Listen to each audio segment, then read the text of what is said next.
Hello everyone, welcome to Oliveboard. My name is Himanshu Sharma और आज हम लोग डिस्कशन करने वाले हैं unit wise important topic series of PPB की। अगर मैं बात करूं तो आज हम लोग यूनिट 2 को डिस्कस करेंगे। Unit 2 AML KYC guidelines, AML anti money laundering, KYC know your customer guideline. तो यूनिट 2 में हम लोग डिस्कस करेंगे कि एंटी मनी लॉन्ड्रिंग क्या होता है और केवाईसी। क्योंकि मनी लॉन्ड्रिंग की बात करें तो मनी लॉन्ड्रिंग क्या होता है, जब कभी भी हम इलीगल मनी को लीगल मनी में कन्वर्ट करते हैं through different type of the processes, जहां पर 3 प्रोसेस का हम फॉलो करते हैं।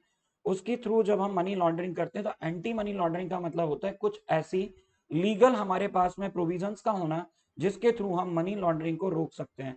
और केवाईसी गाइडलाइंस का मतलब है नो योर कस्टमर गाइडलाइंस। चलिए तो आगे हम लोग डिस्कस करते हैं। डिस्कशन स्टार्ट करें उसके पहले ये हम लोगों का मोबाइल एप्लीकेशन है, इसको आप लोग डाउनलोड कर लीजिएगा। अलॉन्ग विद दैट ये ऑलिव बोर्ड जेआईबी सीआईबी हमारा यूट्यूब चैनल है, आप सब्सक्राइब करना बिल्कुल मत भूलिएगा।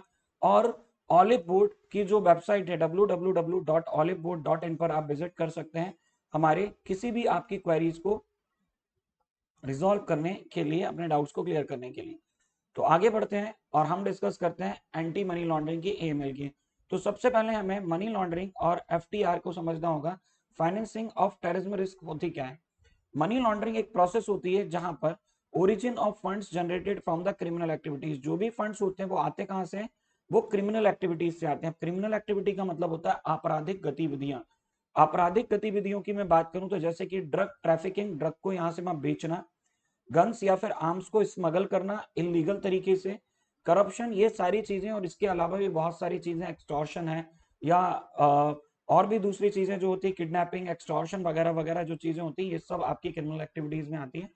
इन एक्टिविटीज से जो आपने पैसा जनरेट किया है उसको कॉन्सील्ड करते हैं और ये जो फंड होता है इन्फ्यूज किया जाता है फाइनेंशियल सिस्टम में। मतलब इसको हम फाइनेंशियल सिस्टम में लेकर के जाएंगे और as if these originated from the legitimate source, और हमें पता नहीं चलेगा ये कहां से आया और वापस वहीं पहुंचेगा। Often such funds are deployed in legal activities और इन लेजिटिमेट एसेट्स, और आगे चल के इनको इलीगल मनी से कन्वर्ट कर लिया जाएगा लीगल मनी में, और आपको पता भी नहीं चलेगा कि ये कहां से चला था और ये आपकी लीगल इकोनॉमी में एंटर कर जाएगा। इसको हम बोलते हैं मनी लॉन्ड्रिंग। तो जो प्रोसेस होती है जिसके थ्रू ये होता है that is called the money laundering process, right. चलिए आगे देखते हैं। सो यहाँ पर हम बात करें corruption, tax evasion, Ponzi schemes, other financial crimes or cyber crimes. ये सभी चीजें जो है ना ये मनी लॉन्ड्रिंग से रिलेटेड होती हैं। मतलब जितना भी आपका करप्शन होगा, टैक्स इवेजन, टैक्स चोरी है, पॉन्जी स्कीम्स में बेवकूफ बनाते हैं लोगों को, या दूसरे साइबर क्राइम्स वगैरह जो क्राइम्स होते हैं वो डायरेक्टली तो नहीं बट क्लोजली कनेक्टेड होते हैं मनी लॉन्ड्रिंग के साथ में। फंड जो भी होगा from these crimes now form a substantial portion of money laundering funds, और जो भी इन क्रिमिनल एक्टिविटीज से इकट्ठा किया जाएगा फंड, उसको क्या किया जाएगा, वो जो फंड होगा फ्रॉम दीज क्राइम्स, और उन्हें substantially portion of the money laundering fund को इकट्ठा किया जाएगा।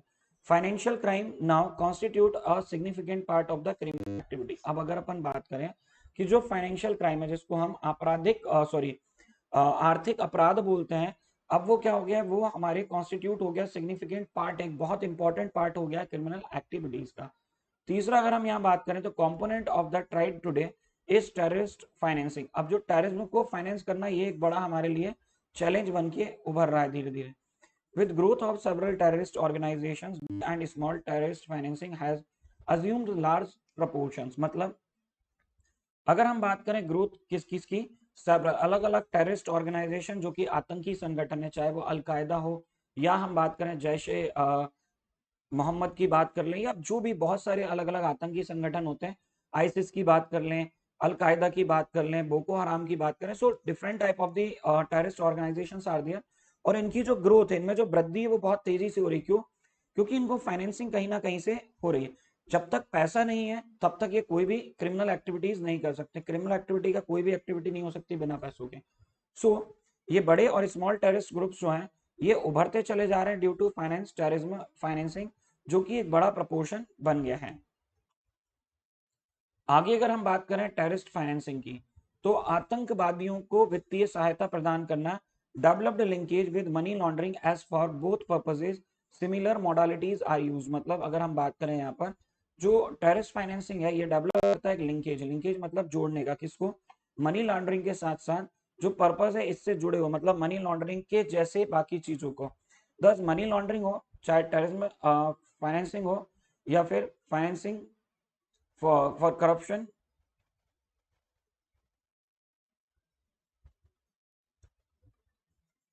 ये सभी चीजें, सॉरी, मनी लॉन्ड्रिंग हो, टेररिस्ट फाइनेंसिंग हो या फिर फाइनेंशियल क्राइम्स हो, ये सारे के सारे क्या हुए हैं, इंटरकनेक्टेड है, एक दूसरे से जुड़े हुए हैं। अनदर एस्पेक्ट्स अगर हम दूसरे तरीके से बात करें, ये सर्टेन क्रिमिनल्स ऑर्गेनाइज करते हैं इनटू ऑर्गेनाइज क्राइम ग्रुप, और ये क्या बना लेते हैं, ओसीजीज बना लेते हैं। इसको हम बोलते हैं ऑर्गेनाइज क्राइम, संगठित अपराध जिसको हम बोलते हैं, बहुत सारे लोग मिलकर के जो अपराध करें, that is called the organise crime. And professional money launderers इसमें जुड़ जाते हैं, जो मनी लॉन्ड्रिंग कराने में काम करते हैं, हेल्प करते हैं। ओजीसीज और पीएमएल्स क्या करते हैं, टुगेदर एक नेटवर्क फॉर्म करते हैं जो कि प्रोपोगेट करता है क्रिमिनल एक्टिविटीज को लॉन्डर्स के साथ, और फंड जो जनरेट करते हैं वो इन एक्टिविटीज से उनको विदेश पहुंचाने का भी काम कर देते हैं, मनी लॉन्ड्रिंग का काम करते हैं, राइट।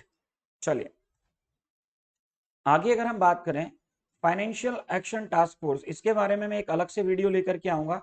अभी फिलहाल आप इतना जान ली कि एक बहुत बड़ी ऑर्गेनाइजेशन है, इसे हम वॉच डॉग के रूप में जानते हैं, मतलब एक ऐसी संस्था है जो विश्व स्तर पर, अंतरराष्ट्रीय स्तर पर उन कंट्रीज, उन देशों पर नजर रखती है जो देश यहाँ पर फाइनेंशियल एक्टिविटीज में इन्वॉल्व है और टेररिस्ट को फंडिंग करने में हेल्प आउट करते हैं। तो उन लोगों के लिए ये क्या करता है, उन पर नजर रखता है और उन्हें ग्रे और ब्लू एंड ब्लैक लिस्ट में लिस्ट कर देता है। जो कंट्रीज ब्लैक लिस्ट में जाती हैं, ये उन्हें बता देता है कि ये वो कंट्रीज हैं जो कंट्रीज आतंकवादी संगठनों को सबसे ज्यादा वित्तीय सहायता प्रदान कर रहे हैं। इसीलिए इन देशों के साथ हमें किसी भी तरीके का व्यापार नहीं करना चाहिए। तो ये एक तरीके का प्रिवेंटिव मेजर है, किस चीज के लिए, जो हमारा फाइनेंशियल क्राइम से उनको रोकने के लिए। और इवन सबसे बड़े लेवल पर अगर हम बात करें तो टेररिस्ट फंडिंग की अगर हम बात करें तो उसके लिए ये काम करता है, तो उसको फंडिंग करने के लिए, उस फंडिंग को रुकवाने के लिए। तो ये ग्लोबल ऑर्गेनाइजेशन है, इसको सेटअप किया है ताकि ये मेजर्स ले सके फाइनेंशियल सेक्टर बिजनेस के, नॉन फाइनेंशियल बिजनेस प्रोफेशनल, जाकि जो यहाँ पर रोक पाए prevention of money laundering, money laundering को रोकने का काम करें। एफएटीएफ इशू करता है बहुत सारे रिकमेंडेशन जो सर्व करते हैं as an anti money laundering AML, और कॉम्बेट करते हैं फाइनेंसिंग ऑफ टेररिज्म को, and also known as the FATF standard 2012. Money laundering and terrorism financing are considered as criminal activities across the world। मतलब अगर हम बात करें यहाँ पर कि CFT की बात करें, और इसको हम क्या बोलते हैं, एफएटीएफ। एफएटीएफ स्टैंडर्ड होते हैं जो रोकने के काम करते हैं anti money laundering, money laundering के अगेंस्ट, और CFT combating financing of terrorism को, टेररिज्म के लिए जो फाइनेंसिंग हो रही है उसको रोकने के लिए काम करते हैं, और इसी को हम एफएटीएफ स्टैंडर्ड 2012 के नाम से जानते हैं। मनी लॉन्ड्रिंग हो या टेररिज्म टू फाइनेंसिंग हो, ये क्रिमिनल एक्टिविटीज में कंसीडर की जा रही है पूरी दुनिया में, कि ये भी आपराधिक गतिविधि ही माना जाएगा यदि कोई भी देश, कोई संस्था वित्तीय तरीके से वित्तीय सहायता प्रदान करता है आतंकवादियों को। तो अब हम बात करें रिपोर्टिंग ऑब्लिगेशंस की। अब रिपोर्टिंग ऑब्लिगेशन का मतलब हमारे बैंक्स हैं। अब बैंक्स में बहुत सारे ट्रांजेक्शन्स होते हैं, ढेरों ट्रांजेक्शन हम कर रहे हैं। अब उन ट्रांजेक्शन में कौन सा ट्रांजेक्शन सही है, कौन सा गलत है, बैंक कैसे डिसाइड करें। तो कई बार क्या होता है, बैंक्स को निर्णय लेने में थोड़ा समय भी लगता है, और जब वो निर्णय ले रहा होता है ना, तब वो क्या करता है, डिसाइड करता है कि हाँ भाई, मैंने देखा कि कुछ रिपोर्ट्स होते, कुछ ऐसे ट्रांजेक्शन है जो हमें सस्पिशियस लग रहा है, जिनको देख करके हमें लग रहा है कि हाँ यार ये गड़बड़ हो सकता है। सो बैंक्स को क्या करता है, banks are required to furnish to FIUIND report pertaining to transaction of prescribe type and value of prescribe frequency. मतलब बैंक्स को यहाँ पर एक रिपोर्ट बनानी होती है, उसको हम FIUIND रिपोर्ट के नाम से जानते हैं, जो पर्टेन करता है ट्रांजेक्शन ऑफ, ऐसे ट्रांजेक्शन जिनके प्रकार अलग अलग हैं और वैल्यू। मतलब FIUIND ने एक पूरी की पूरी लिस्ट दे दी है कि अगर ट्रांजेक्शन इतने रुपए से इतने रुपए के बीच का या अबव देन इतने रुपए है, उसको हम यहाँ पर सस्पिशियस ट्रांजेक्शन मार करके चलेंगे, और उन सभी ट्रांजेक्शन की रिपोर्ट हमारे बैंक्स को FIUIND के पास में देनी होगी, financial intelligence unit of India के नाम से इसको हम जानते हैं। और ये जो FIUIND है, ये इंडिया में एक तरीके की इन्वेस्टिगेशन एजेंसी के रूप में काम करता है with the cooperation of world wide, अंतरराष्ट्रीय स्तर पर जितनी भी इन्वेस्टिगेशन एजेंसीज हैं उनके साथ कॉपरेट करके ये काम करता है। तो ये इसको टाइम टू टाइम रिपोर्ट मांगी जाती है। कुछ रिपोर्ट्स होती है जो मंथली रिपोर्ट्स होती हैं। Following 4 reports required to be submitted for each calendar month by the 15% of the following month. Sorry,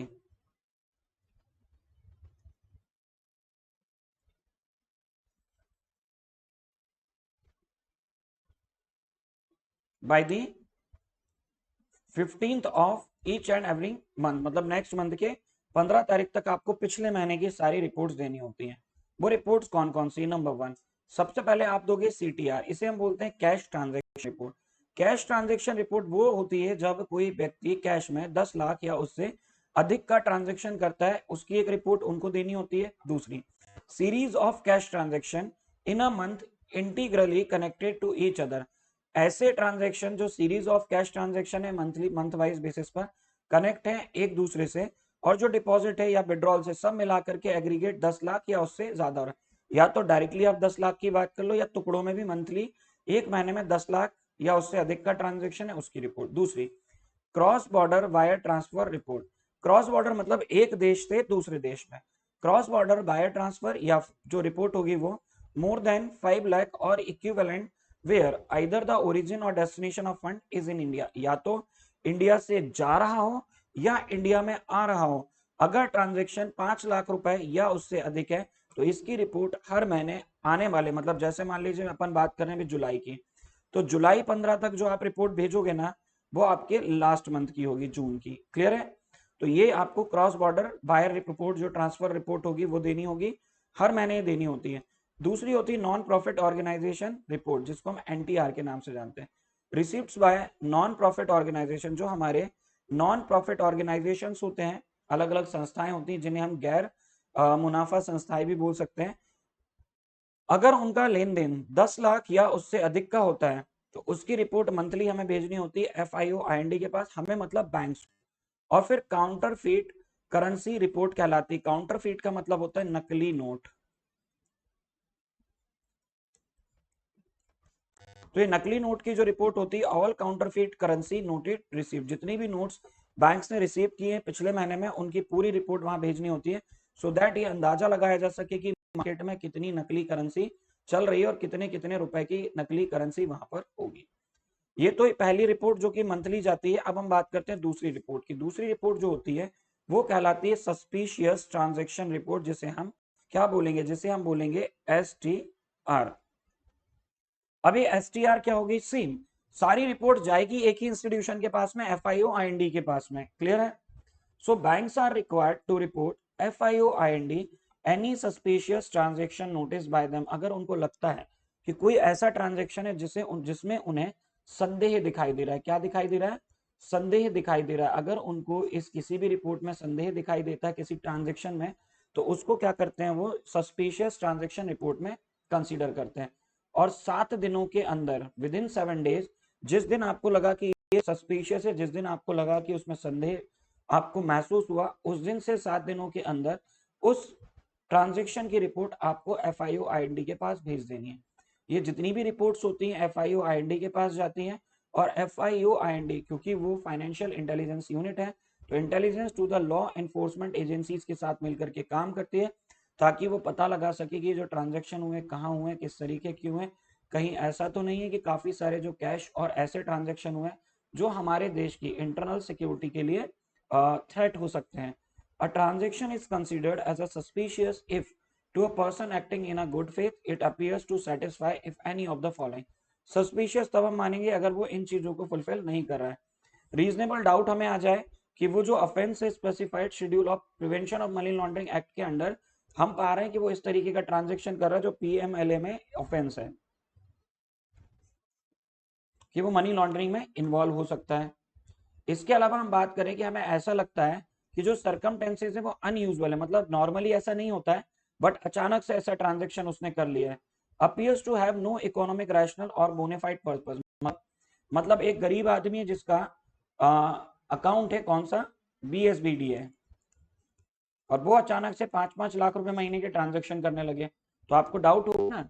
तो हमें लग ही नहीं रहा कि उसका इकोनॉमिक रैशनल इतना है कि वो इतना ट्रांजेक्शन कर सके, और बैंक से ज्यादा किसी की आर्थिक स्थिति कोई क्या ही जानेगा। मतलब अगर आप बात करो बैंक की, बैंक ही एक ऐसी संस्था है जो किसी भी व्यक्ति की एक्चुअल में इकोनॉमिक कंडीशन को दर्शा देता है। कि भाई आपकी आगे स्थिति क्या हो सकती है, मतलब 90% केसेस में सही हो सकता है। अ रीजनेबल डाउट हमें मिले that it may involve financing of the activities relating up to the terrorism. अब हमें रीजनेबल डाउट मिल जाए कि यहाँ पर जो फाइनेंसिंग है ये इन्वॉल्व है रिलेटिंग टू टेररिज्म, आतंकवादी गतिविधि से ये संबंधित है। For reporting suspicious transaction the value of transaction is not relevant. हाँ, इसमें हमें डिपेंड, ये जरूरी नहीं है कि हम एक particular amount, particular value of the amount को ही सस्पिशियस माने। नो, यहाँ पर अगर आपको डाउट है तो आप किसी भी ट्रांजेक्शन को सस्पिशियस कंसीडर कर सकते हैं। इवन नॉन मॉनेटरी ट्रांजेक्शंस भी ऐसे होते हैं जो हमें अनयूजुअल लगते हैं, जैसे कि ऑपरेशन ऑफ द लॉकर्स।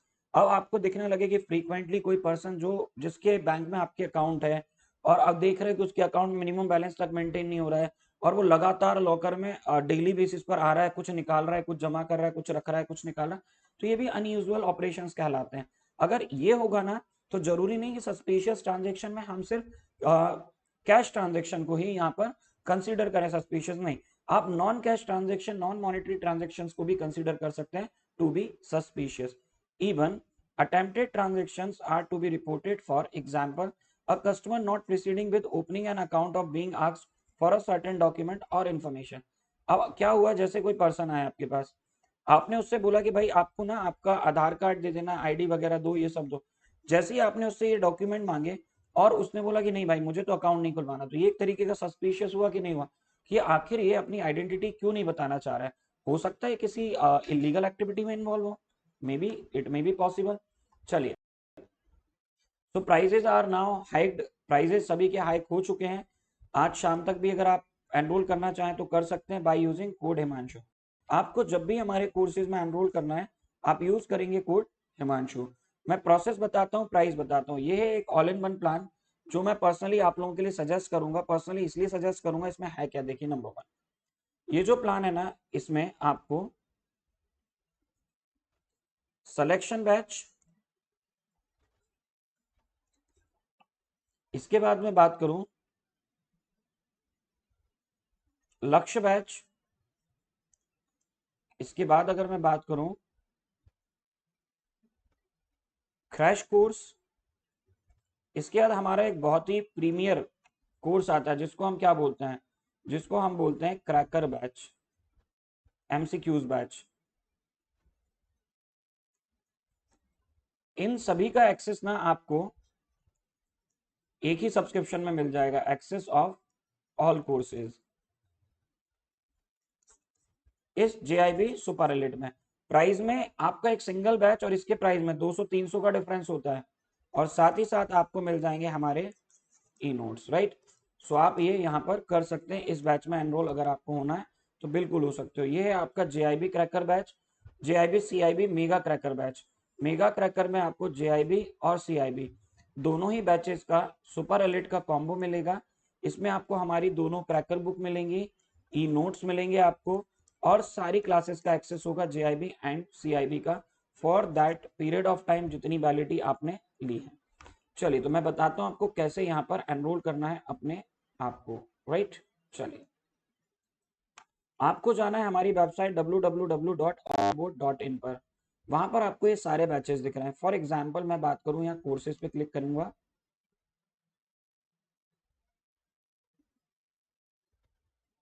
और मैंने मान लीजिए लक्ष्य बैच बायलिंगुअल को ओपन किया। अभी लक्ष्य बैच में अगर एनरोल करना है तो मैं यहाँ गया, सब्सक्राइब किया मैंने, ये पेमेंट का टैब ओपन हुआ और आप यहाँ देख पाओगे लक्ष्य बैच का जो प्राइस है ये 499 रुपीज है।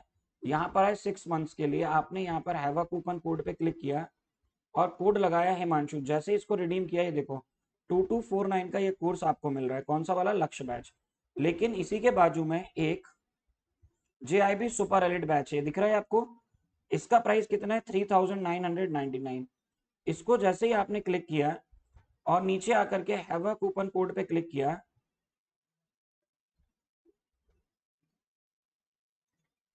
तो आप यहाँ पर क्या कोड लगाओगे, कोड लगाओगे आप हिमांशु। जैसे ही आपने रिडीम किया है, देखो ये 2599 का, और ये कोर्स आपका 2249 का। 2249 में सिर्फ एक सिंगल बैच, और 2599 में आपको जितने भी हमारे बैचेस है ना, जितने भी बैचेस अपकमिंग होंगे इस वैलिडिटी के बीच में, उन सभी का आपको एक्सेस मिलेगा। ये हमारा JIB CIB क्रैकर बैच है, GIB CIB का मेगा क्रैकर बैच है।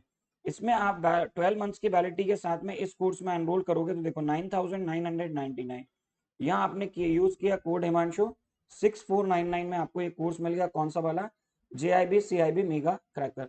तो आप चाहो तो इस बैच में भी अपने आप को एनरोल कर सकते हो। तो ये सारे बैचेस आपके लिए हैं, सारे बैच बिल्कुल ओपन है, आप जब चाहें तब इन बैच में अपने आप को एनरोल कर सकते हैं। लेकिन जो डिस्काउंट होता है ना, वो लिमिटेड पीरियड ऑफ टाइम के लिए अभी भी चल रहा है। इन सभी कोर्सेज का प्राइस बढ़ने वाला है थोड़े टाइम बाद, मे बी आज ही इवनिंग से इन पर जो डिस्काउंट अवेलेबल है वो कम हो जाएगा, और ये प्राइस जो होगा ये 2599 का 2999, और ये 259 2299 2249 का हो जाएगा आपका 2799, राइट। तो इस तरीके से है प्राइजेस। आप अपने आप को एनरोल कर लीजिए हमारे जिस भी बैच में आप एनरोल करना चाहते हैं, राइट। तो मैं यहाँ पर सेशन को करूंगा and. Before ending the session मैं आपको बता देता हूँ, अगर आपने सेशन को लाइक नहीं किया है तो लाइक कीजिएगा, अगर आपने सेशन को शेयर नहीं किया है तो शेयर कीजिएगा, और चैनल को सब्सक्राइब करना बिल्कुल मत भूलिएगा, ताकि आपको हमारे अपडेट्स मिलते रहें। उसके लिए आप बेल आइकन को हिट कीजिएगा। Thank you so much for joining the session. हम मिलेंगे आपको नेक्स्ट सेशन में।